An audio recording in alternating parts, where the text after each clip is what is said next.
राधे राधे। कैसे हैं आप सब। आज हम अजय एकादशी व्रत कथा का श्रवण करेंगे।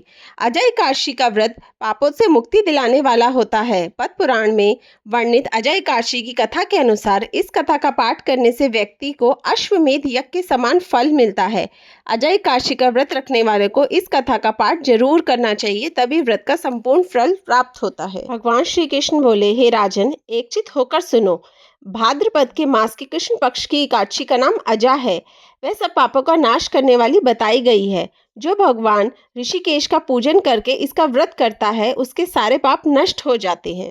पूर्व काल में हरिश्चंद्र नामक एक विख्यात चक्रवर्ती राजा हो गए, जो समस्त भूमंडल के स्वामी और सत्य प्रतिज्ञ थे।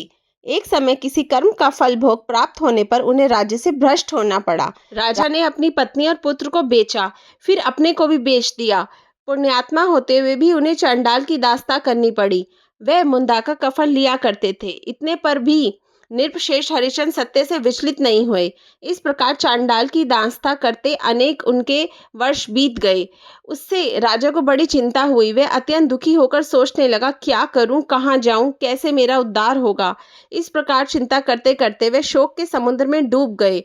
राजा को आतुर जानकर कोई मुनि उनके पास आए। वे महर्षि गौतम थे। श्रेष्ठ ब्राह्मण को आया देख गुप्त ने उनके चरणों में प्रणाम किया और दोनों हाथ जोड़ गौतम के सामने खड़े होकर अपना सारा दुस्समय समाचार कह सुनाया। राजा की बात सुनकर गौतम ने कहा, हे राजन, भादो के कृष्ण पक्ष में एक अत्यंत कल्याणमयी अजर नाम की एकादशी आ रही है, जो पुण्य प्रदान करने वाली है। इसका व्रत करो, इससे पाप का अंत होगा। तुम्हारे भाग्य से आज के 7वें दिन एकादशी है। उस दिन उपवास करके रात में जागरण करना। ऐसा कहकर महर्षि गौतम अंतर्धान हो गए। मुनि की बात सुनकर राजा हरिश्चंद्र ने उस उत्तम व्रत का अनुष्ठान किया। उस व्रत के प्रभाव से राजा सारे दुखों से पार हो गए। उन्हें पत्नी का, सत्रिधान और पुत्र का जीवन मिल गया।